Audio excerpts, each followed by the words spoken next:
எல்லோரும் கண்களை மூடிக்கொள்வோம். சர்வ வல்லவ நித்திய பிதாவே, ஆதி முதலாய் உம்மோடு இருக்கும் உமது குமாரத்தியை மகா மறைபொருளாய் மறைத்தே வைத்துள்ளீர்.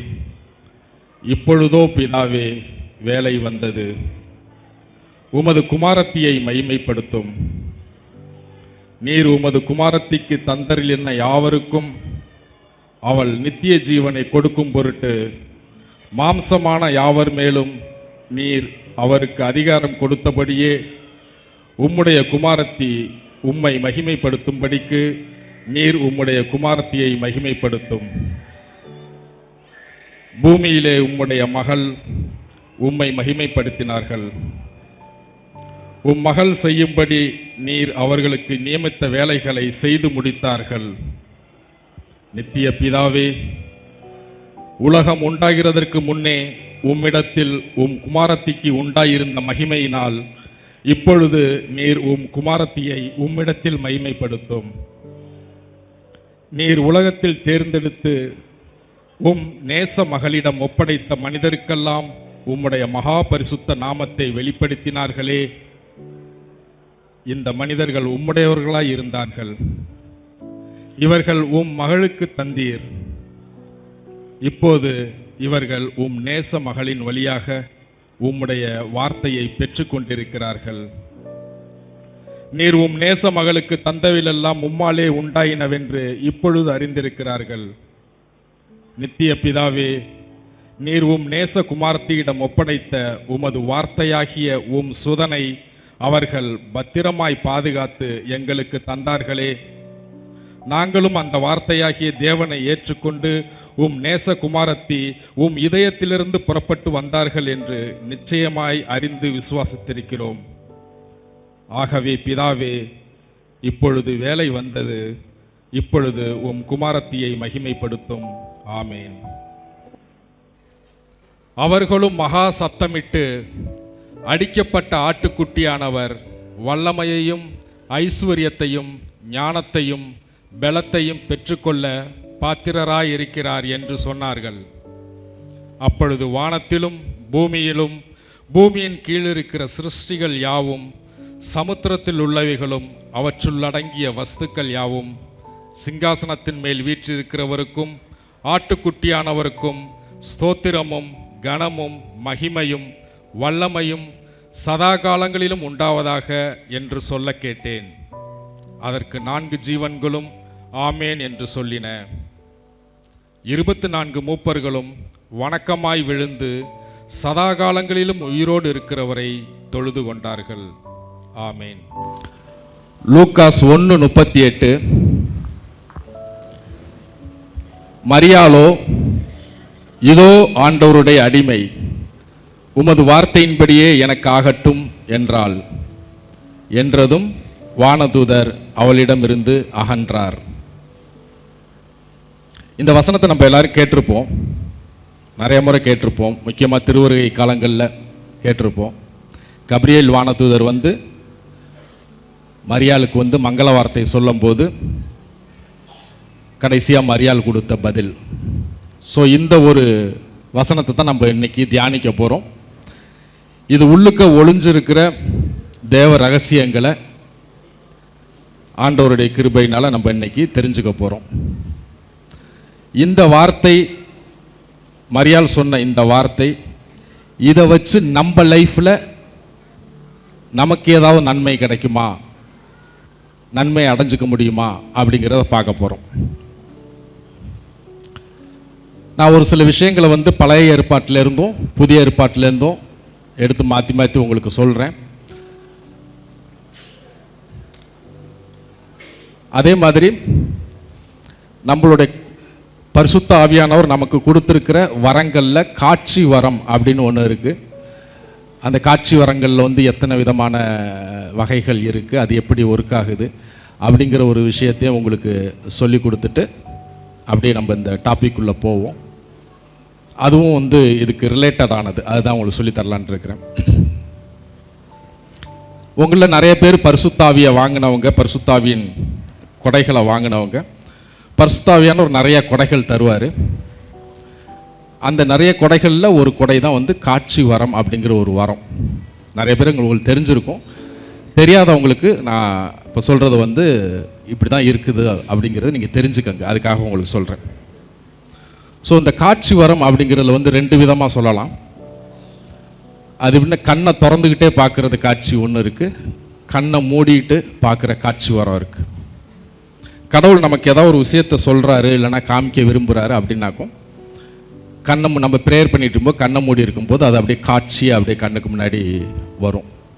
அதில் நிறையா வேரியேஷன்ஸ், சிலருக்கு பிளர்ராக இருக்கும், சிலருக்கு தெளிவாக இருக்கும், சிலருக்கு ரொம்ப ஹெச்டி லெவலில் கிளியராக இருக்கும், சிலருக்கு அல்ட்ரா ஹெச்டிலாம் இருக்கும், சிலர் ஜூம் பண்ணி பார்க்கலாம் வரலாம். இதெல்லாம் வந்து ஆவிக்குள்ளே இருந்த சகோதரர்களோட அனுபவங்களை கேட்டு தெரிஞ்சு இதெல்லாம் ரியல் உண்மை அப்படின்னு பார்த்து, இது வந்து தியரி கிடையாது, கதை கிடையாது. ஏறக்குறைய ஒரு 25 வருஷங்களாக வந்து பல ஆவிக்குரிய சகோதரர்களோட அனுபவங்களை கேட்டு சொல்கிற விஷயம். இது வந்து கண்ணை மூடி பார்க்குற ஒரு காட்சி. இதே மாதிரி கண்ணை திறந்துக்கிட்டு பார்க்குற காட்சியும் இருக்குது. ஒரு சில சகோதரர்களுக்கு ஆண்டவர் அப்படியும் ஒரு காட்சி வரம் தருவார். இப்போ நம்மள்கிட்ட பேசிகிட்டு இருப்பாங்க, நம்மள்கிட்ட பேசிகிட்டு இருக்கும்போதே இன்பிட்வீன்லேயோ இல்லை அந்த பர்சன் ஆப்போசிட்டில் உள்ள பர்சனுக்கு பின்னாடியோ காட்சி அப்படியே ஸ்க்ரீனில் மாதிரி காட்சி ஓடிட்டு இருக்கும். டிரான்ஸ்பரண்ட்டாக இருக்கும். நம்ம பேசிகிட்டு இருக்கிற பர்சனும் தெரிவார், அந்த காட்சியும் தெரியும். அது வந்து ஆண்டவர் வந்து அந்த பர்சனுக்கு ஒரு நன்மை உண்டாக்கும் பொருட்டு ஏதோ காமிக்கிற ஒரு விஷயமா இருக்கலாம், அல்லது அந்த பர்சனை திருத்துறதுக்காக இப்படி எல்லாம் விஷயங்கள் அவன்கிட்ட இருக்குது அப்படிங்கிற காமிக்கிறதா இருக்கலாம். அந்த காட்சியை பார்க்குறவங்க வந்து அந்த காட்சியை பார்த்துக்கிட்டு பேசிகிட்டு இருக்கோங்கிற விஷயம் இவருக்கு தெரியாமல் அதை பார்த்துக்கிட்டு பேசிகிட்டே இருப்பாங்க. அந்த மாதிரி நிறைய அனுபவங்களும் நம்ம சகோதரர்கிட்ட பார்த்துருக்கோம். இதுதான் கண்ணை மூடிட்டு பார்க்குற காட்சி, கண்ணை திறந்துக்கிட்டு பார்க்குற காட்சி. இது வந்து பரிசுத்த ஆவியானவர் தர்ற பல வரங்களில் இதுவும் ஒரு வரம். இது எல்லாருக்குமே ஃப்ரீ தான். கடவுள் எல்லாரும் கேட்குற எல்லாருக்குமே தருவார். சின்சியராக ஆர்வத்தோடு கேட்குற எல்லாருக்கும் இந்த காட்சி வரம் வந்து ஆண்டவர் தருவார். நீங்களும் இதை கேட்டு வாங்கிக்கணும் அப்படின்ட்டு நான் விரும்புகிறேன். இந்த 2 விதத்தை தவிர இன்னொரு விதமான காட்சி வரம் ஒன்று இருக்குது. அது என்ன அப்படின்னாக்கும், ஒரு நிகழ்வு நடக்குது அப்படின்னா அந்த இடத்துக்கே கடவுள் கூட்டிகிட்டு போயிடுவார். ஃபார் எக்ஸாம்பிளுக்கு வந்து இப்போ வந்து இஸ்ரேல் மக்கள் செங்கடலை கடந்தாங்க. ஆண்டவர் இந்த இஸ்ரேல் மக்கள் செங்கடலை கடந்த விஷயத்தை நான் பார்க்கணும் அப்படின்னு கேட்கும்போது அந்த ஸ்பாட்டுக்கே ஆண்டவர் கொண்டு போயிடுவார். அப்போ வந்து லைவாக நம்மளால் பார்க்க முடியும். அங்கே உள்ள ஸ்மெல், அங்கே என்னென்ன வாசனை வந்து அந்த வாசனைகளெல்லாம் நம்மளால் ஃபீல் பண்ண முடியும். அந்த இடத்துல ஒரு ஜென்டிலான ப்ரீஸ், ஒரு ஒரு ஒரு காற்று அடிக்குது அப்படின்னா அந்த காற்றை ஃபீல் பண்ண முடியும். அங்கே உஷ்ணம் இருக்குன்னா உஷ்ணத்தை ஃபீல் பண்ண முடியும். ஸோ அந்த ஸ்பாட்டுக்கே கொண்டு போய் இது வந்து இதுவும் ஒரு வகையான வரம் தான். இது வந்து கொஞ்சம் ஹையர் லெவலான ஒரு வரம். இப்படி ஒரு காட்சியில் ஒரு வரம் இருக்குது. இத்தாலி நாட்டில் இதே மாதிரி காட்சி பார்க்குற ஒரு அம்மா இருந்தாங்க 1940களுக்கு முன்னாடி. அவங்க பேர் வந்து மரியா வால்டோர்ட்டா. மரியா வால்டோர்ட்டா அவங்க பேர். அவங்க உடம்பு சரியில்லாமல் படுத்த படுக்கையில் இருப்பாங்க. ஆண்டவருக்கு ரொம்ப பிரியமான மகள் அவங்க. ஆண்டவர் வந்து அவரோட வாழ்க்கையில் நடந்த பல விஷயங்களை வந்து கோர்வையாக காட்சியாக காமிச்சிருக்கிறாரு. நம்மளோட காஸ்பிள் நற்செய்தி இருக்குல்ல, 4 நற்செய்தி நூல்கள், அதில் உள்ள விஷயங்கள்லாம் இருக்குது. அதை தாண்டி நற்செய்தி நூலில் இல்லாத இயேசு கிறிஸ்து முந்தைய பகுதியும் இருக்குது. அதில் இயேசு கிறிஸ்து முந்தைய பகுதி மாதாமாவோட பகுதி. அன்னை மரியாளோட அவங்க சின்ன பிள்ளையில் எப்படி குழந்தையா பிறந்தாங்க, எப்படி வளர்ந்து வந்தாங்க, அவங்களோட பேரண்ட்ஸ் எப்படி கொண்டு போய் அவங்கள கோயிலில் வந்து காணிக்கையாக ஒப்பு கொடுத்துட்டு வந்துட்டாங்க, அதுக்கப்புறம் அவங்க அந்த கோயில் மடத்தில் இருந்து எப்படி சின்ன வயசில் வளர்ந்து வந்தாங்க, இந்த விஷயங்கள்லாம் டீட்டெயில்டாக காட்சியில் இருக்குது. இதை வந்து டாக்குமெண்ட் பண்ணி ரோமில் போய் போப்புக்கிட்ட வந்து கொடுத்தாங்க. அப்போ வந்து போப் பயஸ் 12 அப்படின்னு ஒரு போப்பு இருந்தார், 1948 சொல்கிறேன்.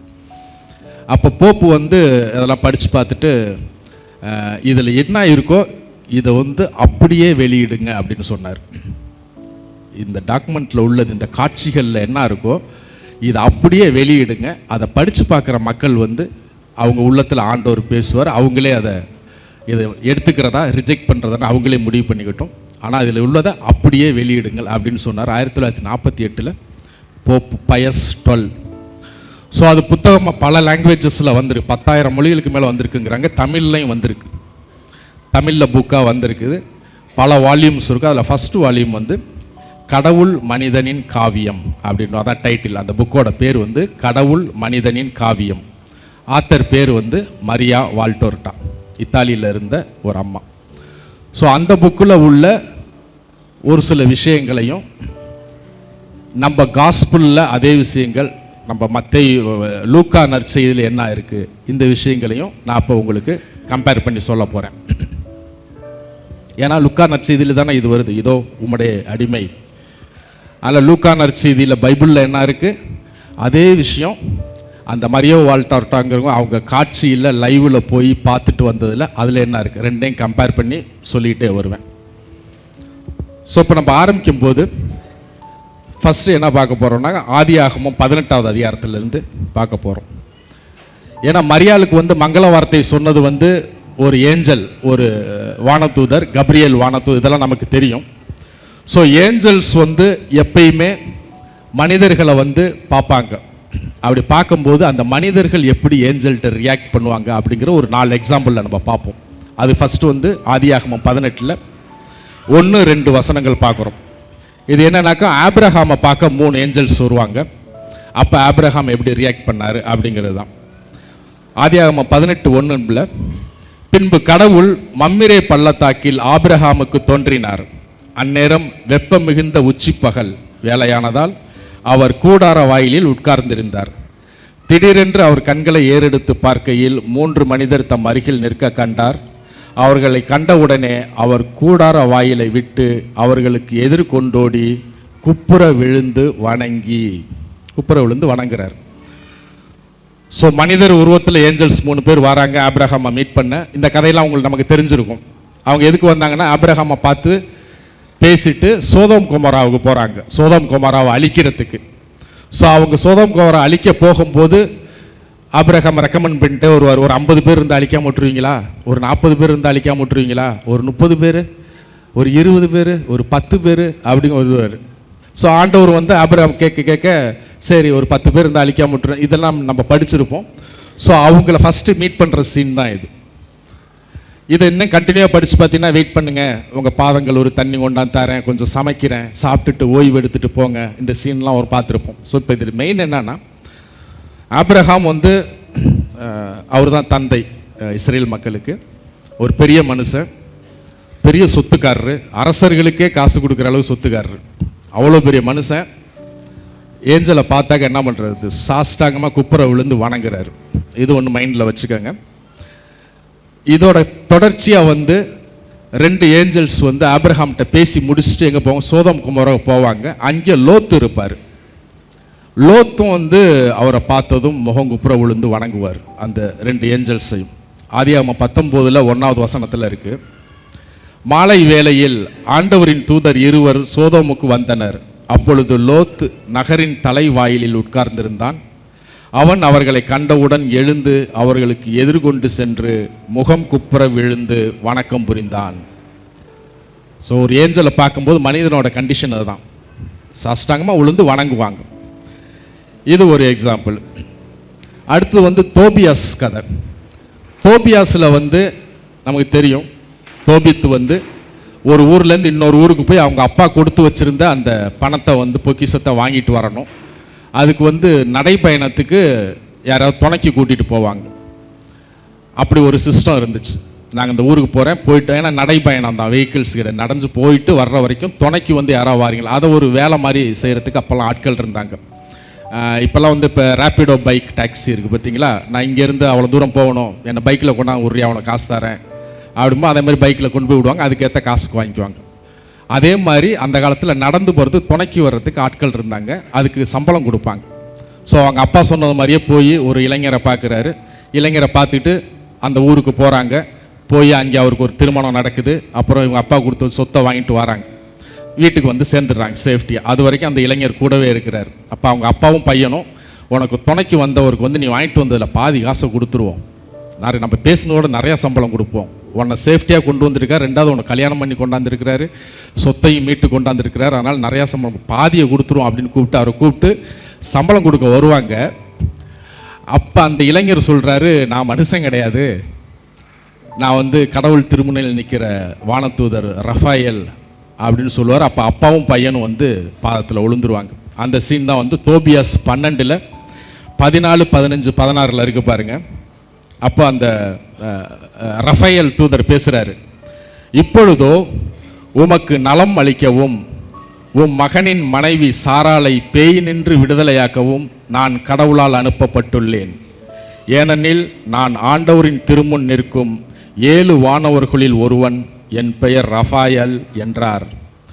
இவற்றை கேட்டதும் அவர்கள் திகைத்து நடுங்கி தரையில் முகங்குப்புற விழுந்தனர். ஒரு ஏஞ்சல் பக்கத்தில் இருக்கிறாங்க அப்படின்னாக்கும் மனிதனோட கண்டிஷன் இதுதான். மனிதன் அப்படின்னாக்கும் சாஷ்டாங்கமாக விழுந்துருவாங்க. இது ஒரு எக்ஸாம்பிள். அடுத்தது வந்து நம்ம ஜோஷுவா பார்க்குறோம். ஜோஷுவா வந்து மிகப்பெரிய வீரன். வீரன்னா உண்மையான வீரன். அவர் மோசேவுக்கு அப்புறம் வந்து அந்த நதியை கடந்து கொண்டு போய் படை கட்டி அந்த கானான் ஃபுல்லாக வென்று எடுத்து அந்த மக்களுக்கு பங்கு பிரித்து கொடுத்த ஒரு மிகப்பெரிய வீரன். ஏன் மிகப்பெரிய வீரன் சொல்கிறேன்னா, கடவுளே சொல்லுவார், நான் வந்து மோசே கூட இருந்த மாதிரி உன் கூடயே இருப்பேன், நீ போகும் இடம்லாம் உன் கூடவே வருவேன், உன்னை நான் பலப்படுத்துவேன் அப்படின்னு வந்து கடவுளே பேசி அவரை தைரியப்படுத்தி வச்சுருப்பார். அதனால் மிகப்பெரிய வீரன் ஜோஷுவா. ஜோஷுவா ஒரு நாள் என்ன பண்ணுறாரு, எரிக்கோ மதிலுக்கு, அந்த எரிக்கோ கோட்டை அண்ணன் அவங்க ஜெயிக்கலை. இவங்க கேம்ப் ஒரு பக்கம் இருக்கும், எரிக்கோ கோட்டைக்கு பயங்கரமான கோட்டை. அது ஒரு 3 லேயராக இருக்கும். கோட்டை மதில் சுவர் மேலே வீடுகள் இருக்கும். அப்போ அந்த கோட்டை செவத்தோட அகலம் எவ்வளோ பாருங்கள். அது மாதிரி 3 லேயர் இருக்கும். அதுக்குள்ளே தான் சிட்டி இருக்கும். ஜெரிக்கோவை இடிக்கிறதுலாம் அவ்வளோ சாதாரணம் இல்லை. ஏன்னா ஜெரிக்கோ உள்ளுக்க இருந்த மனிதர்கள்லாம் வந்து ரொம்ப ஹைட்டாக 10 அடி 12 அடி அப்படி இருப்பாங்க, அரக்கர்கள் மாதிரி இருப்பாங்க. நம்ம ஆட்கள் இஸ்ரேல் மக்கள் சாதாரண மனிதர்கள்.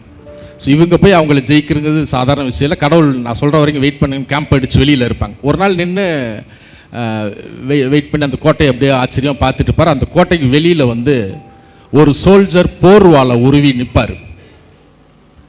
இப்போ சோல்ஜர்ஸ்க்கெல்லாம் வந்து யூனிஃபார்ம் இருக்கும். இப்போ எப்படி ஃபுட்பால் 2 டீம் விளையாடுனா ஒரு டீம் ப்ளூ கலர் ஜெர்சி போட்டிருப்பான், ஒரு டீம் வந்து இப்போ ரெட்டில் போட்டிருக்காங்கன்னா, ஸோ அந்த ஜெர்சி கலரை பார்த்தா அந்த ஸ்பீடில் பால் பாஸ் பண்ணுறது இதுக்கெல்லாம் யூஸ் ஆகும். அதே மாதிரி தான் போர்லேயும் அந்த ஸ்பீடில் வால் வீசும்போது இவன் நம்பாலாம் ஆப்போசிட்டாலாம் அவங்க போட்டிருக்க அந்த போர் உடையை வச்சு தான் அவங்க ஐடென்டிஃபை பண்ணுவாங்க. அதே மாதிரி இஸ்ரேல் மக்களுக்குன்னு ஒரு போர் உடை கல்ச்சர் இருந்துச்சு.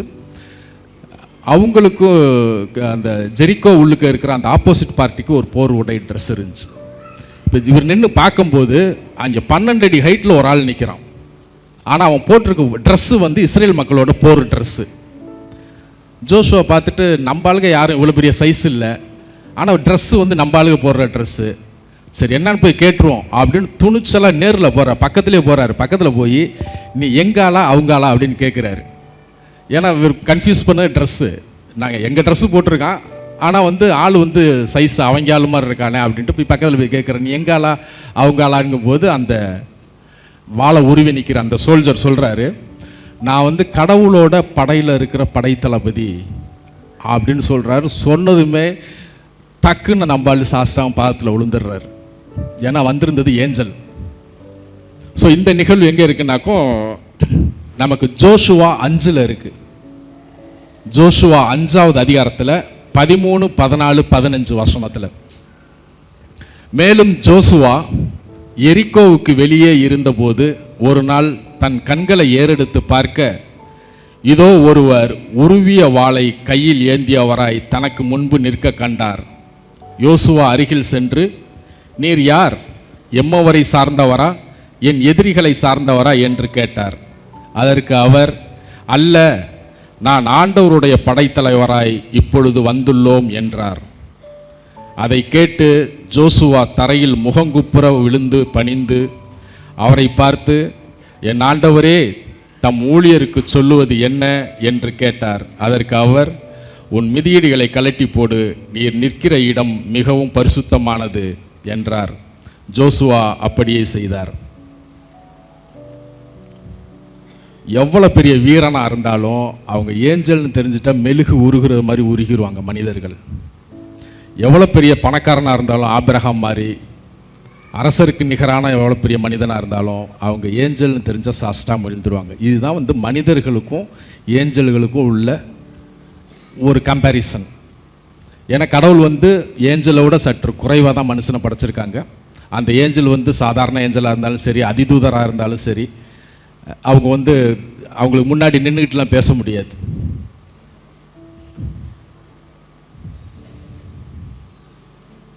இப்போ ஏஞ்சல்ஸ் வந்து மனிதர்களை வந்து என்கவுண்டர் பண்ணும்போது என்ன நடக்குது அப்படின்ட்டு நம்ம தெரிஞ்சுக்கிட்டோம்.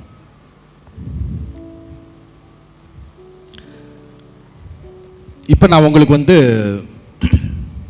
உங்களோட ஒரு ஒரு ஒரு ஒரு இன்சிடெண்ட் சொல்கிறேன், ஒரு லொக்கேஷன் எல்லாம் சொல்கிறேன். நீங்களே அதை கற்பனை பண்ணி பாருங்கள் அது எப்படி இருக்கும் அப்படின்ட்டு. இப்போ கப்ரியேல் தூதர் வந்து மரியாள்கிட்ட வராரு. இந்த இன்சிடெண்ட் வந்து அது எப்படி நடக்குது, மரியா வால்டர்ட்டா புக்கில் அது எப்படி எக்ஸ்பிளைன் பண்ணியிருக்காங்க அப்படின்னா, மரியாளோட ரூம், அவங்க ரூமில் வந்து அவங்க ஜெபிச்சிட்டு இருக்கிறாங்க. ஒரு ஒரு 10x20 ஒரு லென்த்தான லாங்கான ரூமு. அது ஓரத்தில் ஒரு சிங்கிள் பெட்டு காட்டு இருக்குது, ஒரு கட்டில் இருக்குது. அதில் மெத்தையெல்லாம் இல்லை, சும்மா பெட்ஷீட்டு போட்டு விரித்து நீட்டாக அழகாக இருக்குது. பக்கத்துலேயே ஒரு சின்ன செல்ஃப் இருக்குது, புக் ஷெல்ஃபு. அது பக்கத்தில் ஒரு விளக்கு. அங்கே வந்து ஒரு ஃப்ளவர் வாஸ், ரெட் கலரில் ஃப்ளவர்ஸ்லாம் வச்சுருக்கு. அதுக்கு பின்னாடி வந்து தோட்டத்துக்கு போகிற கதவு, அதில் ஒரு ஒயிட் கலர் ஸ்க்ரீன் தொங்குது. அதுக்கு பின்னாடி வந்து அவங்களோட காய்கறி பழத்தோட்டங்கள் இருக்குது. அந்த ரூமில் மரியாள் வந்து ஒயிட் கலரில் ட்ரெஸ் போட்டு, அங்கி மாதிரி இருக்கும் இஸ்ரேல் பெண்களோட ட்ரெஸ்ஸு, முக்காடெல்லாம் சுற்றி அது மாதிரி உட்காந்து அவங்க அமைதியாக ஜெபிச்சிட்டு இருக்கிறாங்க. அவங்க ஜெபிச்சிட்டு இருக்கும்போது கண்ணை மூடி ஜெபிச்சிட்டு இருக்கிறாங்க. அப்போ ஒரு வாய்ஸ் கேட்குது, மரியா வாழ்க அப்படின்னு வாய்ஸ் கேட்குது. மரியாள் கண்ணை திறந்து பார்க்குறாங்க. என்னடா நம்ம ரூமில் ஆம்பளை வாய்ஸ் கேட்குது அப்படின்னு கண்ணை திறந்து பார்க்குறாங்க. ஒரு ஏஞ்சல். டக்குன்னு அவங்க என்ன பண்ணுறாங்க, எந்திரிச்சு செவுத்தோரமாக நின்றுடுறாங்க. உடனே அவங்க அந்த ட்ரெஸ்ஸில் உள்ள அந்த இதெல்லாம் உள்ள கையெல்லாம் ட்ரெஸ்ஸு உள்ளே இழுத்துக்கிறாங்க, காலெல்லாம் ட்ரெஸ்ஸு உள்ளே இழுத்துக்கிறாங்க, எவ்வளவு உடம்பை மறைச்சுக்கிறாங்க. மரியாள் எந்திரிச்சு செவுத்தோரமாக நிற்கிறாங்க. மரியாளுக்கு முன்னாடி ஒரு மீட்டர் டிஸ்டன்ஸில் பார்த்தா ஏஞ்சல் வந்து முட்டி போட்டு சாஷ்டாகமாக நிற்கிறார். மரியாள் நிற்கிறாங்க, ஏஞ்சல் முட்டி போட்டிருக்கிறாரு. இந்த மரியா வால்டர்ட்டோல அந்த இது எப்படி இருக்குங்கிற படிக்கிறேன். மரியா வாழ்க, வரப்பிரசாதத்தினால் நிறைந்தவளே வாழ்க. தன்னிடமிருந்து ஏறக்குறைய 1 மீட்டர் தூரத்தில் ஒளிரும் அந்த சம்மனசு தன் கைகளை மார்பில் குறுக்காக சாத்தியபடி முழங்காலிட்டு தன்னை அளவில்லாத வணக்கத்துடன் நோக்குவதை பார்த்து மரியா சட்டென்று எழுந்து செவுரோடு ஒட்டி நிற்கிறார்கள். இதே விஷயம் லூக்காஸில் பைபிளில் என்ன இருக்கு பாருங்க. லூக்காஸ் 1:26, 27, 28. 6ஆம் மாதத்திலே கபிரியேல் தூதரை கடவுள் கலிலேயாவில் உள்ள நாசரேத்து என்னும் ஊரில் இருந்த ஒரு கன்னிகையிடம் அனுப்பினார். அவள் தாவீது குலத்தவராகிய சூசை என்பவருக்கு மன ஒப்பந்தமானவள். அவள் பெயர் மரியாள். தூதர் அவரது இல்லம் சென்று, அருள் நிறைந்தவளே வாழ்க, ஆண்டவர் உம்முடனே என்றார். இந்த விஷயம் தான் நான் அதில் சொன்னது. இந்த இமேஜில் தெரியுது பாருங்க. இதுதான் வந்து கபிரியேல் தூதர் வந்து மரியாளை வந்து மரியா வாழ்க அப்படின்னு இருந்தது. அவர் தலை வணங்கி முட்டி போட்டு இருப்பார். இதுக்கப்புறம் நடக்க போகிற கான்வர்சேஷன்லாம் தெரியும். ஆண்டவர் இது மாதிரி வருவார், எல்லாம் ஏஞ்சல் சொல்லுவார், மரியாள் கேள்வி கேட்பாங்க, அதுக்கு அவர் பதில் சொல்லுவார். அப்புறம் வந்து இதெல்லாம் தெரியும். இந்த மொத்த சீனு நடக்கிற வரைக்கும், கடைசி வரைக்கும் கபிரியேல் வந்து முட்டி போட்டிருப்பார், மரியாள் நின்றுக்கிட்டு பேசிகிட்டு இருப்பாங்க. இது வரைக்கும் வேதத்தில் நடந்த ஹிஸ்ட்ரியில், இப்போ நான் சொன்னதெல்லாம் ஆபிரகாமுக்கு நடந்தது, ஜோஷுவாவுக்கு நடந்தது, இது எல்லாமே ஹிஸ்ட்ரி, கதை கிடையாது. ஹிஸ்ட்ரியில் நடந்தது எல்லாமே வந்து பைபிளில் எவிடன்ஸ் என்ன இருக்குன்னா, இந்த கடவுளின் மனிதர்கள் ஏஞ்சலுக்கு முன்னாடி சாஸ்திரம் விழுந்துருவாங்க. ஆனால் இதில் வந்து போப்பு பயஸ் வந்து அப்ரூவ் பண்ணது, இது கரெக்டு தான், இதை அப்படியே வெளியிடுங்க அப்படின்னு உள்ள இந்த காட்சியில் வந்து என்ன இருக்குன்னாக்கோ, மரியாள் நின்று பேசிக்கிட்டு இருக்கிறாங்க. கடைசி பேசி முடிக்கிற வரைக்கும் நம்ம வேதத்தில் இருப்போம். மரியாள் பர்மிஷன் கொடுத்ததுக்கப்புறம் அந்த வானதூதர் மறைந்தாருன்னு இருக்கும். மறைகிற வரைக்கும் கடைசியிலே முட்டியில் நின்று தான் பேசியிருப்பார் அவர். இப்போ இதுக்கப்புறம் மரியா வால்டர்ட்டாவில் என்ன நடந்துச்சு அப்படிங்கிற பார்ப்போம். அதிதூதர் மீண்டும் கூறுகிறார், நான் கபிரியேல், கடவுளின் தூதன். என் ஆண்டவர் உம்மிடம் என்னை அனுப்பியிருக்கிறார். ஏனென்றால் கடவுளின் கண்களில் கிருபை பெற்றிருக்கிறீர். நீர் கற்பம் தரித்து ஒரு குமாரனை பெற்று அவரை சேசு என அழைப்பீர். அவர் பெரியவராயிருப்பார், உன்னதமானவருடைய குமாரன் எனப்படுவார். ஆண்டவராகிய கடவுள் அவருக்கு அவருடைய முன்னோரான தாவீதின் சிம்மாசனத்தை கொடுப்பார். யாக்கோப்பின் வீட்டை அவர் என்றென்றைக்கும் அரசாள்வார். அவருடைய அரசாட்சிக்கு முடிவு இராது. கடவுளால் நேசிக்கப்படுகிற பரிசுத்த கன்னிகையே, அவரால் ஆசீர்வதிக்கப்பட்ட மகளே, அவருடைய சுதனின் தாயாக இருக்க அழைக்கப்பட்டவரே, நீர் ஆசீர் பெற்றவர். இதில் 3 கேரக்டர் சொல்கிறாரு பாருங்க. மரியாளுக்கு 3 கேரக்டர் சொல்கிறாரு. கடவுளால் நேசிக்கப்பட்ட பரிசுத்த கன்னிகையே, அவரால் ஆசீர்வதிக்கப்பட்ட மகளே, அவருடைய சுதனின் தாயாக இருக்க அழைக்கப்பட்ட நீ ஆசீர்வதிக்கப்பட்டவர். ஸோ கடவுள் குடும்பத்தில் மரியாள் 3 கேரக்டர் ப்ளே பண்ணுறாங்க. இதை அப்படி மைண்டில் வச்சுக்கோங்க. இதே விஷயம் நம்ம நற்செய்தியில் எப்படி இருக்குது அப்படி பாருங்கள். லூக்காஸ் 1 31 32 33. லூக்காஸ் 1 31 32 33. இதோ உம் வயிற்றில் கருத்தரித்து ஒரு மகனை பெறுவீர், அவருக்கு இயேசு என்னும் பெயரிடுவீர். அவர் மேன்மை மிக்கவராயிருப்பார், உன்னதரின் மகன் எனப்படுவார். அவருடைய தந்தையான தாவீதின் அரியணையை ஆண்டவராகிய கடவுள் அவருக்கு அளிப்பார். அவர் யாக்கோபின் குலத்தின் மீது என்றென்றும் அரசாள்வார். அவருடைய ஆட்சிக்கு முடிவு இராது என்றார். இந்த விஷயத்தை பேசினதுக்கப்புறம் அடுத்தது என்ன, மரியாள் என்ன பேசுகிறாங்க, ஒரிஜினலில் என்ன நடந்துச்சு அப்படிங்கிற மரியா வால்டர்ட்டால பார்ப்போம். மரியா மாதாமா என்ன கேட்குறாங்க, நான் மனுஷனை அறியாதிருக்கையில் இது எப்படி ஆகும்? ஒருவேளை ஆண்டவராகிய சர்வேஸ்வரன் தன் அடிமையின் காணிக்கையை ஏற்க மாட்டாரோ? அவருடைய அன்பிற்காக நான் கன்னிகையாக இருக்க அவர் விரும்பவில்லையோ? இந்த கேள்வி கேட்டதும் அப்போ கப்ரியேல் தூதர் பதில் சொல்கிறாரு, மனித செயலால் நீர் மாதா ஆக மாட்டீர், நீரே நித்திய கன்னிகை, கடவுளின் பரிசுத்த கன்னிகையாய் இருக்கிறீர். பரிசுத்த ஆவி மீது வருவார், உன்னதரின் வல்லபம் உம்மை தன் நிழலால் சூழும். ஆதலால் உன்னிடம் பிறக்கும் குழந்தை பரிசுத்தர் என்றும் கடவுளின் குமாரன் என்றும் அழைக்கப்படுவார். நம் ஆண்டவராகிய கடவுள் எல்லாம் செய்ய வல்லவராய் இருக்கிறார். மலடியான எலிசபெத் தன் முதிர் வயதில் ஒரு மகனை கற்பம் தரித்து இருக்கிறாள்.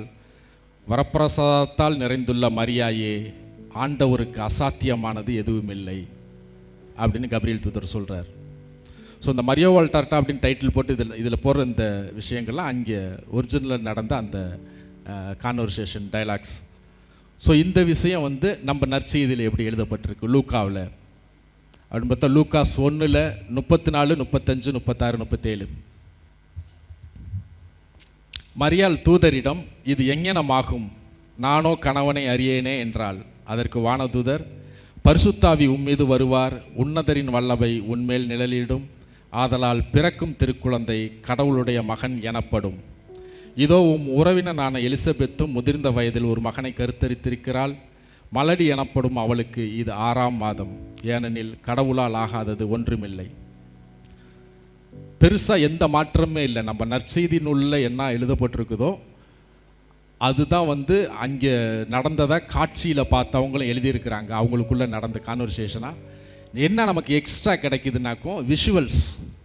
அந்த ரூம் எப்படி இருந்துச்சு, அவங்க நின்றுருந்தாங்களா உக்காந்துருந்தாங்களா, ஏஞ்சல் என்ன பொசிஷனில் இருந்தார், இந்த மாதிரி விஷுவல்ஸ் தான் நமக்கு எக்ஸ்ட்ரா கிடைக்குது. மற்றபடி அவங்க பேசிக்கிட்டது, மரியாள் கேட்டது, அதுக்கு கப்ரியேல் தூதர் பதில் சொன்னது எல்லாமே நற்செய்தியில் உள்ளது தான் இருக்குது. எக்ஸ்ட்ராலாம் ஒன்றும் இல்லை. இதே நமக்கு ஒரு பெரிய அத்தன்டிகேட்டடான ஒரு சாட்சியாக இருக்குது.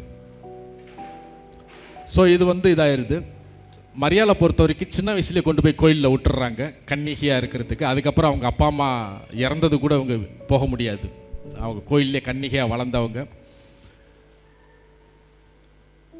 அந்த காலகட்டங்களில் மீட்பர் ஒரு கன்னியின் வயிற்றில் தான் பிறப்பார் அப்படின்ட்டு இறைவாக்கினர் சொல்லியிருந்ததுனால இஸ்ரேல் மக்கள் பெண் குழந்தைகளை போய் கன்னிகையாக கோயிலில் விடுறது வழக்கம். இது மாதிரி கோயிலில் போய் கன்னிகையாக இருக்கிறது விடுவாங்க. அந்த கன்னி பெண்கள் வந்து பெரிய பிள்ளை ஆகிற வரைக்கும் அங்கே வந்து வளர்க்குறதுக்கு வந்து டீச்சர்ஸ்லாம் இருப்பாங்க, வார்டன்ஸ் மாதிரி டீச்சர்ஸ்லாம் இருப்பாங்க அந்த கோயிலில். அதுக்குன்னு கன்னிகைக்குன்னு தனியாக ஒரு பகுதி இருக்குது ஜெருசலேம் கோயிலில். ஸோ அந்த பிள்ளைங்க பெரிய பிள்ளை ஆனதுக்கப்புறம் இஸ்ரேல் சட்டத்தின் பிறகு அவங்கள வீட்டுக்கு அனுப்பிச்சு கல்யாணம் கட்டி வச்சுருவாங்க. அதுக்கப்புறம் அவங்க கோயிலில் இருக்க முடியாது, அவங்க சின்ன பிள்ளையாக இருக்கிற வரைக்கும் தான் இருக்க முடியும். இப்படி ஒரு ப்ரொசீஜர் இருந்துச்சு. அதே சட்டத்தின் பிறகு தான் மரியாளுக்கும் யோசேப்பை வந்து கல்யாணம் கட்டி வீட்டுக்கு அனுப்புகிறாங்க. அப்போ யோசேப்புக்கிட்ட வந்து இவங்க பேசுகிறாங்க, நான் வந்து நித்திய கன்னிகையாக கடவுளுக்கு இருக்கிறதுக்காக என்னை ஒப்பு கொடுத்துருக்குறேன் அப்படிங்கும்போது யோசேப்பு வந்து ஆமாம், நானும் வந்து என்னோடய கற்பை வந்து கடவுளுக்கு அர்ப்பணிச்சிருக்கேன், அதனால் நீங்கள் உங்கள் கற்பை கடவுளுக்கு அர்ப்பணிச்சிருங்க, நீங்கள் கடவுள் கூடயே உங்கள் கடவுளுக்கு நீங்கள் போட்ட அந்த வாக்குறுதியின்படி வாழ்கிறதுக்கு நான் உதவி செய்வேன், உங்களை டிஸ்டர்ப் பண்ண மாட்டேன் அப்படின்னு தான் சொல்லி ஜோசப்புக்கும் கன்னிமரியாளுக்கும் ஒரு அக்ரிமெண்ட் இருக்கும். அதன்படி வந்து அந்த வீட்டிலே தங்கிறது மரியாள் மட்டும்தான் மரியாள் வீட்டில் இருப்பாங்க. ஜோசப்புக்கு இன்னொரு வீடு இருக்கும், அவர் அங்கே போயிடுவார். டெய்லி கார்பெண்டர் வேலை செஞ்சுட்டு ஈவினிங் வருவார். மரியாளுக்கு பழங்கள் கொஞ்சம் சாப்பாடு எல்லாம் கொண்டாந்து கொடுத்துட்டு என்ன எப்படி இருக்குன்னு எல்லாம் விசாரிச்சுட்டு வீட்டுக்கு ஏதாவது தேவைகள் இருந்தால் எல்லாம் செஞ்சு கொடுத்துட்டு திருப்பி அவர் வீட்டுக்கு போயிடுவார். இப்படி தான் அவங்க வாழ்ந்துட்டு இருக்கும்போது இவங்க வந்து நம்ம வந்து கடைசி வரைக்கும் கடவுளுக்காக கன்னிகையாக இருக்கலாம் அப்படின்ட்டு இருக்கும்போது இந்த ஏஞ்சல் சொல்லும்போது, நான் கடவுளுக்காக கடைசி வரைக்கும் கன்னிகையாக இருக்க கடவுளுக்கு விருப்பம் இல்லையா அப்படின்னு அவங்க கேட்குறாங்க. அப்போ தான் வந்து அவர் சொல்கிறாரு, இல்லை நீ தான் நித்திய கன்னிகை, அதனால் நீ மனிதனால் வந்து நீ மாதா ஆக மாட்ட, பரிசுத்தாவி மீது வருவார், நீங்கள் வந்து பிறக்க போகிற குழந்தை வந்து கடவுளின் குழந்தை எனப்படும் அப்படின்னு சொல்கிறாங்க. ஸோ இந்த எக்ஸ்பிளனேஷன்லாம் கொடுத்துட்டாரு. கொடுத்ததுக்கப்புறம் வந்து கப்ரியேல் தூதர் வந்து இப்போ மரியாள்கிட்ட பர்மிஷன் கேட்குறாரு, மரியா வாழ்த்தொற்றால இது எப்படி இருக்குது அப்படின்ட்டு. கப்ரியேல் தூதர் மரியாளை நோக்கி, என் ஆண்டவரிடம் நான் என்ன சொல்ல வேண்டும்? இவங்க கேட்ட கேள்விக்கு பதில் சொல்லிட்டாரு. டவுட்டெல்லாம் கிளியர் ஆயிடுச்சு. உன் சொந்தக்காரம்மா எலிசபெத் முதிர் வயதில் கருத்தரிச்சிருக்காங்க, ஆகவே கடவுளால் ஆகாத காரியம் ஒன்றும் இல்லை எல்லாம் சொல்லி டவுட்லாம் கிளியர் பண்ணிட்டார். கிளியர் பண்ணிவிட்டு இப்போ கப்ரியேல் தூதர் கேட்குறாரு, என் ஆண்டவரிடம் நான் என்ன சொல்ல வேண்டும்? சொல்லிவிட்டு உலகமும், அந்த க்ரீன் கலரில் ஹைலைட் பண்ணியிருக்கேன் பாருங்கள், உலகமும் மோட்சமும் நித்திய பிதாவும் உம்முடைய வார்த்தைக்கு காத்திருக்கிறார்கள். இது ஒவ்வொரு வார்த்தையும் ரொம்ப முக்கியமானது. ஏங்கிறத நான் பின்னாடி சொல்கிறேன். இந்த உலகமே வந்து மரியாளோட பதிலுக்காக காத்திருக்குதான், மோட்சம் வந்து காத்திருக்குதான், நித்திய பிதா காத்திருக்குதான். நீங்கள் என்ன பதில் சொல்ல போகிறீங்க அப்படின்ட்டு. அந்த சின்ன மரியாள், இந்த நிகழ்ச்சி நடக்கும்போது மரியாளுக்கு 15 வயசு தான். 15 வயசு மரியாள், ஒரு சின்ன பொண்ணு, சவுத்தோடு ஒட்டின்னு நிதானமாக ரிலாக்ஸாக கேள்வி கேட்குறாங்க, பதில் எல்லாம் பண்ணுறாரு. அவ்வளோ பெரிய ஏஞ்சல் முட்டி போட்டு, நான் போய் என்ன பதில் சொல்லணும்? இந்த உலகமும் மோட்சமும் நித்திய பிதாவும் உங்கள் பதிலுக்காக காத்திருக்காங்க அப்படிங்கும்போது அவங்க பதட்டப்படவே இல்லை, அவசரப்பட்டு பதில் சொல்லலை. ரொம்ப நிதானமாக ஒரு 3 செகண்ட் இந்த மொத்தமே சைலண்ட் ஆகுது. மொத்த உலகம் அவங்க வாயிலேருந்து வரப்போகிற பதிலுக்காக காத்திருக்கு, பரலோகமும் காத்திருக்கு. அப்போ வந்து அவங்க சொல்கிறாங்க, தன்னோட கரங்களை நெஞ்சில் குறுக்கில் சாத்தி தாழ்ந்து பணிந்து, இதோ நான் ஆண்டவருடைய அடிமை, நீர் சொன்ன வார்த்தையின்படி எனக்காக கடவுது என்கிறார்கள். இது சொல்லவும் அந்த ஏஞ்சல் பயங்கர மகிழ்ச்சியில் அப்படியே பிரைட் ஆகிறாரு. அப்புறம் அப்படியே சைலண்ட்டாக மறைஞ்சிட்றாரு. கடைசி வரைக்கும் முட்டி போட்டு நின்னே பேசிட்டு போகிறாரு. நான் போய் என்ன பதில் சொல்லணும்? இந்த உலகமும் மோட்சமும் நித்திய பிதாவும் உங்களோட பதிலுக்காக காத்திருக்காங்க அப்படின்னப்ப, இந்த உலகம் அப்படிங்கிற இந்த உலகத்தில் உள்ள படைப்புகள் எல்லாம் சைலண்ட்டாக மரியாள் வாயிலேருந்து வரப்போகிற அந்த வார்த்தையை காத்துட்ருக்கு. பொறுமையாக நிறுத்தி நிதானமாக, இதோ ஆண்டவரின் அடிமை அப்படிங்கிறாங்க. இதோ ஆண்டவரின் அடிமை அப்படின்னு சொன்னதுமே இந்த உலகத்தில் உள்ள எல்லாம் வந்து ஓன்னு கத்த ஆரம்பிக்குது. அந்த சவுண்டு மனிதர்களுக்கு அது கேட்காது. ஏன்னா அந்த சவுண்டில் மீயொலியில் வந்து நம்ம கேட்குற டெசிபிளுக்கு அப்பாற்பட்ட டெசிபிள். ஆண்டவரை துதிக்க ஆரம்பிக்குது, நன்றி சொல்ல ஆரம்பிக்குது.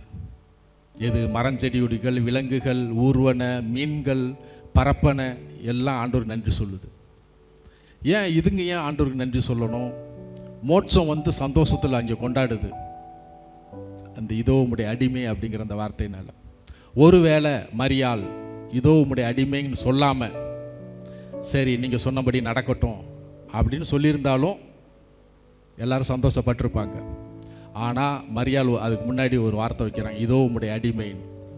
அதுதான் கீ பாயிண்ட்டு. ஏன் மாதா இதை சொல்லணும்? மாதாவோட நேசகுமாரத்தி தானே. மரியாள் சின்ன வயசுலேருந்தே தேவாலயத்தில் இருந்தாங்க, அவ்வளோ ப்ரேயருக்குள்ளே இருந்தாங்க. கடவுள் பேசுகிறதுலாம் அவங்களுக்கு கேட்கும், நிறைய விஷயங்கள் அவங்களுக்கு தெரியும். ஒரு மகள்ங்கிற உரிமையில் போயிருக்கலாமே, ஏன் அடிமை அப்படிங்கிற வார்த்தையை அவங்க பயன்படுத்தினாங்க? சரி, இவங்க இதோ உம்முடைய அடிமை அப்படின்னு சொன்னதுக்கு இந்த மரஞ்செடி கொடிகள்லாம் ஏன் சத்தம் போட்டுச்சு?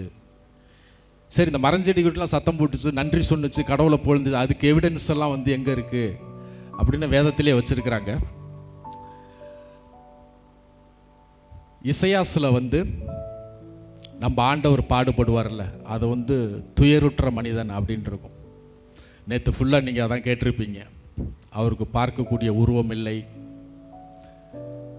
எல்லாருக்கும். அதே மாதிரி சங்கீதத்தில் வந்து என் கைகளையும் கால்களையும் துளைத்தார்கள், என் உடையின் மீது சீட்டு போட்டார்கள்.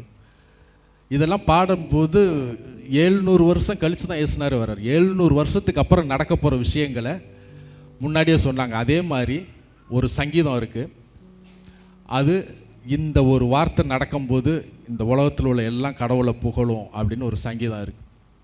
சரி, எதுக்கு இந்த மரஞ்செடி கொடிகள்லாம் வந்து ஆண்டவரை புகழணும், ஏன் நன்றி செலுத்தணும் அப்படின்னாக்கும், இதோ ஆண்டவருடைய அடிமை, நீர் சொன்ன வார்த்தையின்படி எனக்கு ஆகட்டும். இது வந்து லூக்காஸில் எங்கே இருக்குது? லூக்காஸ் 1:38. மரியாளோ இதோ ஆண்டவருடைய அடிமை, உமது வார்த்தையின்படி எனக்கு ஆகட்டும் என்றாள். என்றதும் வானதூதர் அவரிடமிருந்து அகன்றாள்.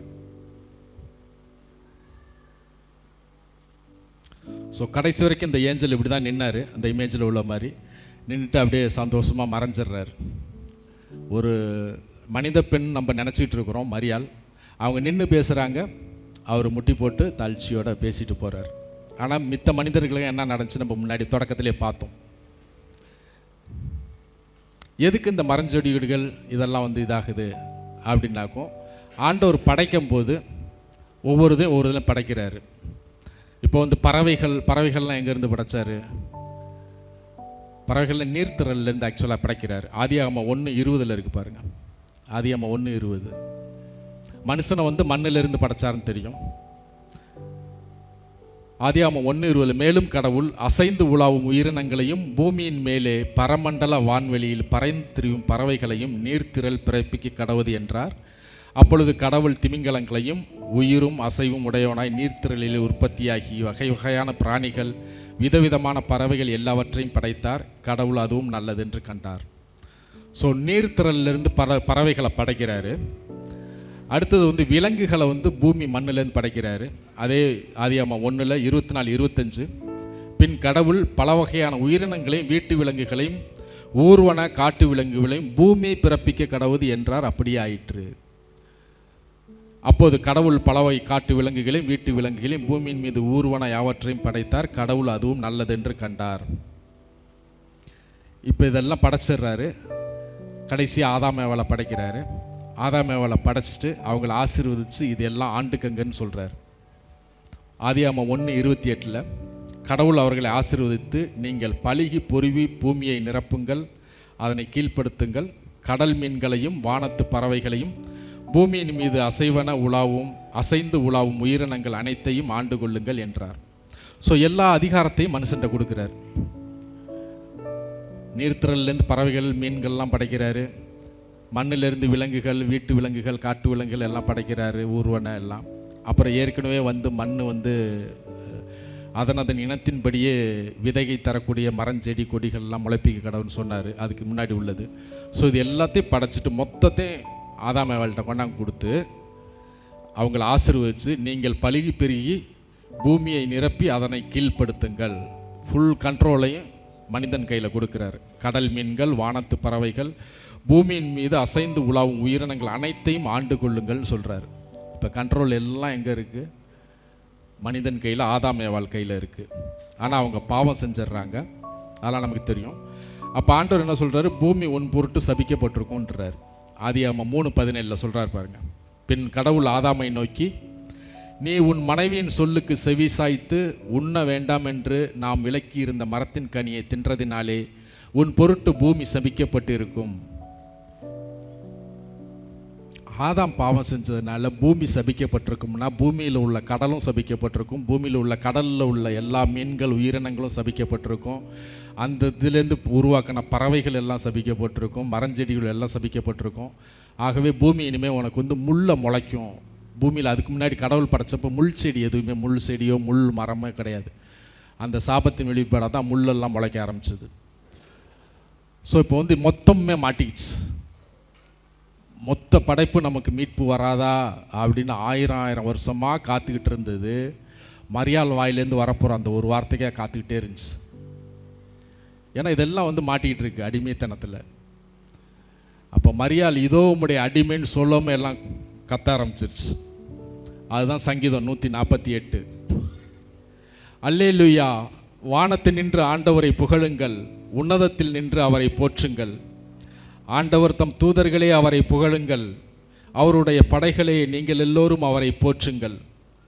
கதிரோனை நிலாவே அவரை புகழுங்கள், ஒளிவிடும் விண்மீன்களே எல்லாம் அவரை போற்றுங்கள். உன்னத வானங்களே அவரை புகழுங்கள், வானங்களுக்கு மேலுள்ள நீர்த்திரளே அவரை போற்றுங்கள். படைப்பு எல்லாம் ஆண்டவருடைய பெயரை புகழட்டும், ஏனெனில் அவர் கட்டளையிட எல்லாம் உண்டாயின.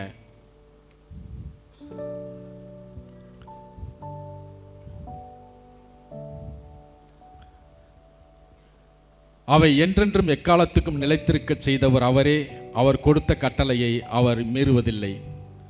புவியில் நின்று ஆண்டவரை புகழுங்கள், கடல் மீன்களும் ஆழத்தில் உள்ளவைகளும் அவரை புகழுங்கள். நெருப்பும் கல்மழையும் வெண்பனியும் மூடுபனியும் அவர் சொற்படி கேட்கும் புயல் காற்றும், மலைகளும் எல்லா குன்றுகளும் பழந்தரும் மரங்களும் கேதுரு மரங்கள் அனைத்தும், நாட்டு விலங்குகளும் எல்லா கால்நடைகளும் ஊர்வன பரப்பன உலகத்து அரசர்களும் மக்கள் அனைவரும் தலைவர்கள் உலகத்தின் நீதிபதிகள் அனைவருமே, இளைஞர்கள் இளங்குமரிகள் முதியோர் சிறுவருடன் கூடி ஆண்டவரை புகழுங்கள். படைப்பெல்லாம் ஆண்டவரை புகழட்டும், ஏனெனில் அவருடைய பெயர் மட்டும் உன்னதமானது. அவருடைய மகத்துவம் வானம் பூமி அனைத்தையும் கடந்தது. தம் மக்களை மேன்மைப்படுத்தி வலிமையடைய செய்தார். அவர் செய்தது அவர் அடியாருக்கு பெருமை அளித்தது.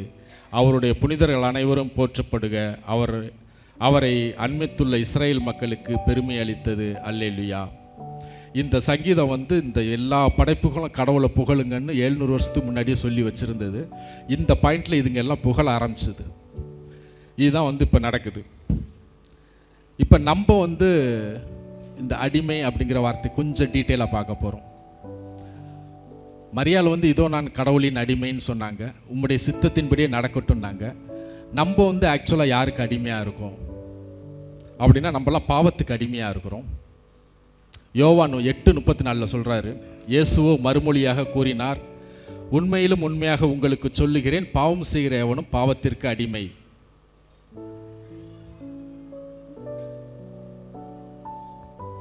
பாவத்துக்கு அடிமை அப்படின்னா என்ன அர்த்தம்னா, பாவம் ஈக்குவல் டு பேய்.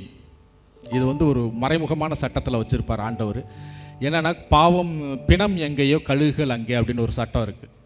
பிணம் எங்கேயோ கழுகுகள் அங்கே அப்படின்னு இருக்குது. அது என்ன அர்த்தம்னாக்கும், பாவம் எங்கே இருக்கோ அங்கே பேய் இருக்கும் அப்படின்னு அர்த்தம். அதனால் வந்து நம்ம வந்து பேய்களுக்கு அடிமையாக இருக்கும். இந்த சட்டம் வந்து 2 இடத்துல, பழைய ஏற்பாட்டில் ஒரு இடத்துல, புதிய ஏற்பாட்டில் ஒரு இடத்துல சொல்கிறார் ஆண்டவர்.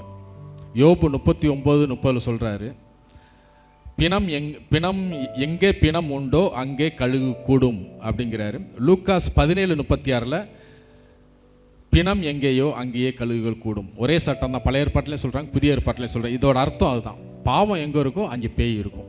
இப்போ நம்ம பாவத்துக்கு அடிமைன்னா என்ன அர்த்தம்னா, பேய்க்கு அடிமைன்னு அர்த்தம். இப்போ பேய்க்கு அடிமையாக இருக்கிற வந்து நம்ம வந்து அதுலேருந்து விடுதலை செய்யணும். அடிமைகள் சம்பந்தமான ஒரு சில சட்டங்கள் இருக்குது பழைய ஏற்பாட்டில். அதில் என்னென்னா, ஒரு அடிமை வந்து ஒரு எபிரேய அடிமை ஒருத்தன்ட்ட இதற்கான 7 வருஷம் இருந்துட்டு அவன் வந்து 6 ஆண்டுகள் ஊழியம் செஞ்சுட்டு 7ஆவது வருஷம் வெளியில் போயிடலாம். அவன் வரும்போது ஃபேமிலியோடு அடிமையாக வந்திருந்தானா ஃபேமிலியோடு போயிடலாம். ஒருவேளை அவன் சிங்கிளாக வந்திருந்தானாக்கும் அந்த எஜமான் வந்து அவனுக்கு இவன் அடிமையாக இருக்கும்போது கல்யாணம் கட்டி வச்சுருந்தானா, அந்த கல்யாணம் கட்டி அவன் குழந்தை பிறந்துருச்சுன்னா அந்த 7ஆவது வருஷம் போகும்போது இந்த பெண்ணையும் அங்கே பிறந்த குழந்தையும் இந்த எஜமான்ட்ட அடிமையாக விட்டுட்டு தான் அவன் விடுதலையாகி போகணும். இப்படி ஒரு சட்டம் இருக்குது. விடுதலை பயணம் 21:1, 2, 3, 4 பாருங்கள். நீ அவர்களுக்கு சொல்ல வேண்டிய நீதி நெறிகள் ஆவன.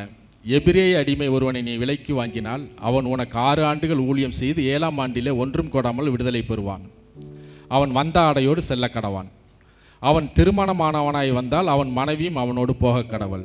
ஆனால் அவன் தலைவன் அவனுக்கு ஒரு பெண்ணை மனம் முடித்து கொடுத்து அவள் அவனுக்கு ஆண் பிள்ளையும் பெண் பிள்ளைகளையும் பெற்றிருப்பாளாயின் அந்த பெண்ணும் அந்த பிள்ளைகளும் தலைவனுக்கே சொந்தம். இப்படி ஒரு சட்டம் இருக்குது. இப்போ நினச்சி பாருங்க, நம்ம பேய்க்கு அடிமையாக இருக்கிறோம். இப்போ அதில் ஒருத்தர் இப்போ ஒரு குடும்ப தலைவனே கடவுளை தெரிஞ்சுட்டு கடவுள்கிட்ட போயிடுறாரு. அப்போ தாயும் பிள்ளைங்களும் பேய்க்கு அடிமையாக தான் இருக்கும். இதுதான் சங்கீதத்தில் ஒரு இடத்துல சொல்லுவார், என் அன்னை என்னை பாவத்திலே கருத்தரித்தாள் அப்படின்ட்டு. சங்கீதம் 50:5 இருக்குது பாருங்க. இதோ குற்றமுள்ள நிலையில் நான் பிறந்தேன், பாவ நிலையிலே என் அன்னை என்னை கருத்தரித்தாள் அப்படின்னு வருது. இன்னொரு சட்டம் ஒரு கடிகமல் சம்பந்தமாக என்னென்னா, உபாகமம் 23:15 இணைச்சட்டம் 23:15 உன்கிட்ட ஒரு அடிமை அடைக்கலம் தேடி வந்தானா அந்த அடிமையோட ஓனர் என் அடிமை உன்ட்ட வந்துட்டான் கொடுன்னா கொடுக்காத அப்படிங்கிறாரு. ஏன்னா உன்ட்ட அடைக்கலம் தேடி வந்திருக்கிறான், அந்த அடிமையை அந்த அந்த எஜமான்ட்ட கொடுத்துறாத அப்படின்னு சொல்கிறார். அதான் சட்டம். உன் அடைக்கலத்தை தேடி வந்த அடிமையை அவனுடைய தலைவன் கையில் ஒப்புவியாதே. இப்போ நமக்கு இந்த சட்டம் தான் பெரிய கீ பாயிண்ட்டு. இப்போ நம்மலாம் பாவம் செய்கிறவன் பாவத்துக்கு அடிமைன்னு கடவுள் சொல்லிட்டாரு. பாவம் ஈக்குவல் டு பேய், பிணம் எங்கேயோ கழுகுகள் என்கிற சட்டத்தின் பிரகாரம் நம்ம பேய்க்கு அடிமையாக இருக்கிறோம். ஆனால் நம்ம அந்த பேய்க்கு அடிமையாகவே இருக்க தேவையில்லை. அங்கேருந்து தப்பிச்சு ஓடியாந்து இன்னொரு நல்ல தலைவர்கிட்ட போய் நம்ம அடைக்கலாம் புகலாம். அப்படி புகும்போது இவன் என் ஆள், நான் சொன்ன பேச்செல்லாம் கேட்டு பாவம் பண்ணியிருக்கேன், என்கிட்ட கொடுத்துருன்னு கடவுள்கிட்டேருந்து அவனால் பிரிச்சுட்டு போக முடியாது. கடவுள் சொல்லுவார், இல்லை பாவம் என்கிட்ட அடைக்கலம் தேடி வந்துட்டான், நான் அவன்கிட்ட தர முடியாதுன்றவார். அதுதான் அந்த சட்டம். ஸோ இந்த ப்ராசஸை நம்ம இப்போ பண்ண போகிறோம். மரியாள் சொன்னாங்கல்ல, இதோ உம்முடைய அடிமை அப்படிங்கிற மாதிரியே இந்த ப்ராசஸ் நம்ம பண்ண போகிறோம். ஏன் இதை பண்ணணும் அப்படின்னாக்கும், மரியாள் இதோ உம்முடைய அடிமைன்னு சொல்லிட்டு உம்முடைய சித்தத்தின்படியே நடக்கட்டும்னு சொன்னாங்கல்ல, அங்கே என்ன நடந்துச்சு அப்படின்னா, இதுக்கு முன்னாடி நிறையா கடவுளோட மனிதர்கள் கடவுளோட விருப்பத்தை செஞ்சுருக்கிறாங்க. அதை முடித்ததுக்கப்புறம் அவங்களோட சுய சித்தத்தை செஞ்சுருவாங்க, பின்வாங்கிடுவாங்க. கடவுள் கொஞ்சம் முகம் சொல்லிச்சிடுவார், கொஞ்சம் வருத்தப்படுவார்.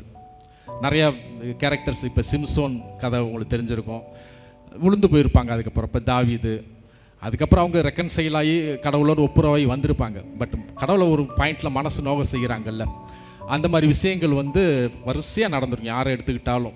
ஈவன் நம்ம மொய்சன் கூட கடவுளை மனசு நோக வச்சுருவார் ஒரு பாயிண்டில். அதனால தான் மொய்சனை கானானுக்குள்ளே விட மாட்டார்.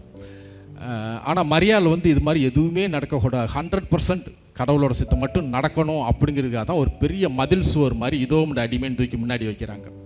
வச்சுட்டு உங்களுடைய சித்தத்தின்படியே நடக்கட்டும் அப்படிங்கிறாங்க. இப்போ நம்ம லைஃப்லேயுமே நிறைய தோல்விகள் பிரச்சனைகள் எல்லாம் வந்துக்கிட்டே இருக்குது. நான் கடவுளோட பிள்ளையா வந்துடுறேன் எல்லாம் சொல்கிறோம், இது பண்ணி இருந்தாலும் இது கண்டினியூ ஆகிட்டே இருக்குது. இப்போ இதுக்கு என்ன சொல்யூஷன் நமக்கு அப்படின்னு பார்த்தோன்னாக்கும், நம்ம ஒவ்வொருத்தருக்கும் கடவுள் ஒரு பிளான் வச்சுருக்காரு. நம்ம ஒவ்வொருத்தருக்கும் ஒரு பிளான் வச்சுருக்கிறாரு. எரேமியா 21:11 வச்சுருக்கிறாரு பாருங்கள். அது இங்கிலீஷில் ரொம்ப தெளிவாக இருக்குது. தமிழில் ஒவ்வொரு வருஷன்லையும் நான் தேடி பார்த்துட்டு ஒரு 5 வருஷம் தேடி பார்த்து எதுலேயுமே இங்கிலீஷில் உள்ள மாதிரி தெளிவான அர்த்தத்தை கொடுக்கல. அதனால் இங்கிலீஷையும் அதில் சேர்த்து கொண்டாந்துருக்கேன். நம்ம ஒவ்வொருத்தருக்கும் நமக்கு தெரியும், ஆதார் கார்டு எடுத்திருப்போம். ஒவ்வொருத்தரோட ஃபிங்கரும் தனித்தனி. 5 விரல் இருக்குது, 5 விரலும் தனி. இந்த 5 விரல் தனி, 2 கண்களும் தனித்தனி. ஒவ்வொருத்தரும் இவ்வளோ யூனிக்காக படைத்த கடவுள் நம்ம ஒவ்வொருத்தருக்கும் ஒரு பிளானும் வச்சுருக்கிறாரு. நம்ம அதை நினைக்காம அதை ரியலைஸ் பண்ணாமல் ஏதோ ஆட்டு மந்தையில் விட்ட மாதிரி நம்மளை விட்டுட்டார். நம்மளா தப்பி தவறி ஏதாவது செஞ்சு பொழைச்சி ஏதாவது பண்ணி நம்ம முன்னேறிக்கிட்டால் தான் உண்டு, இதை பண்ணாதவன் தோற்று போகிறான், இப்படி நம்ம தப்பாக நினச்சிட்டோம். அப்படிலாம் கிடையாது. ஒவ்வொருத்தரும் யூனிக் பிளான் கடவுள் வச்சுருக்கிறார். அதை நம்ம அந்த பிளான்குள்ளே போனோன்னா லைஃப் சக்ஸஸ்ஃபுல்லாக இருக்கும் நமக்கு. அப்போ அந்த பிளான்குள்ளே போகணும் அப்படின்னாக்கும், சரி அந்த பிளான்குள்ளே நான் வரேன், உங்கள் சித்தம் என் வாழ்க்கையில் நடக்கட்டும் ஆண்டவரேன்னு நினச்சி போகிறோம். அப்புறம் என்ன பண்ணிடுறோம்னாக்கா பின்னாடி பின்வாங்கிடுறோம், உளுந்து போகிறோம் திருப்பி. அது ஏன்னாக்கும் அந்த மரியாள் வச்ச மாதிரி மதில் சுவரை நம்ம வைக்கலை. ஸோ இப்போ நம்ம செய்ய வேண்டிய 2 விஷயம். ஒன்று, நம்மளோட எஜமானாக இருக்கிற கெட்ட எஜமானாக இருக்கிற பேய்ட்டேருந்து தப்பிச்சு ஒடியாந்து கடவுள்கிட்ட அடைக்கலம் போகணும். 2வது, உங்கள் பிளானை நான் இவ்வளோ நாள் தெரிஞ்சாக போயிட்டேன், இனிமேல் உங்கள் பிளானுக்குள்ளே வந்துடுறேன், உங்களுடைய சித்தத்தின்படி ஆகட்டும்னு மரியாள் சொன்ன மாதிரி வந்துட்டாக்கும் கடவுளோட ப்ரொடெக்ஷனில் நம்ம கரெக்டாக போகலாம். இதை வந்து நம்ம அறிக்கையிடுறது மாதிரி இப்போ நம்ம அறிக்கையிட போகிறோம், விருப்பம் உள்ளவங்க மட்டும். ஸோ அதுக்கு முன்னாடி இந்த எரேமியா 29:11 அந்த இங்கிலீஷில் உள்ளதை சொல்கிறேன் பாருங்கள். For surely I know the plans I have for you. கட்டாயமாக ரொம்ப தெளிவாக உனக்கு நான் பிளான் வச்சுருக்கேன், அந்த பிளான் என்னங்கிறது எனக்கு தெரியுங்கிறார். அந்த பிளான் வந்து உனக்கு நன்மை செய்யக்கூடிய பிளான்.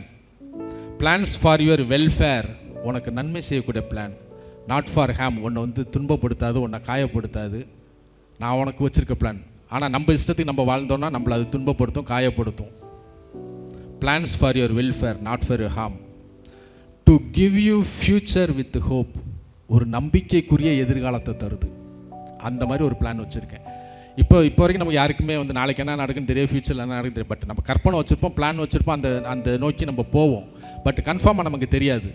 ஆனால் கடவுள் கன்ஃபார்மாக சொல்கிறாரு, உன்னோட ஃப்யூச்சர் வந்து ஒரு நம்பிக்கைக்குரிய ஃப்யூச்சர். அப்படி ஒரு பிளான் வச்சுருக்கேங்கிறார். 10 ஃபிங்கருக்கும் தனித்தனியாக ஃபிங்கர் பிரிண்ட் வச்சு, இது மாதிரி உலகம் ஃபுல்லாக இருக்க எல்லாருக்கும் வச்சு இவ்வளோ யூனிக்காக பண்ண கடவுள் நம்ம ஒவ்வொருத்தருக்கும் ஒரு பிளான் வச்சுருப்பாருங்க. நம்ம நம்ப மாட்டாங்கிறோம், இனிமேலாம் நம்புவோம். ஆக்சுவலாக இருக்குது.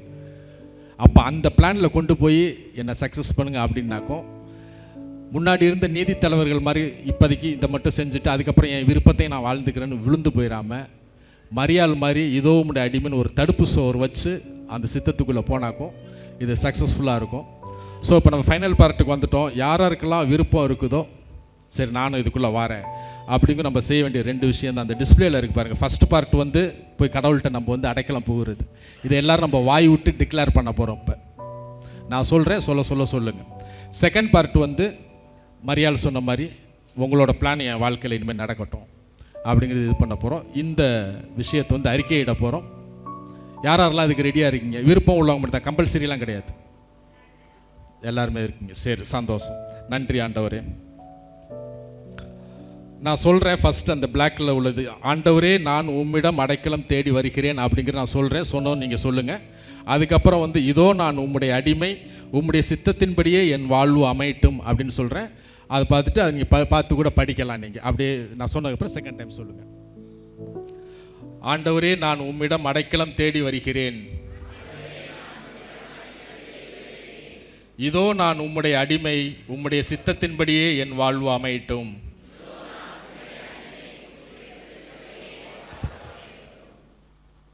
Praise the Lord. மரியே வாழ்க.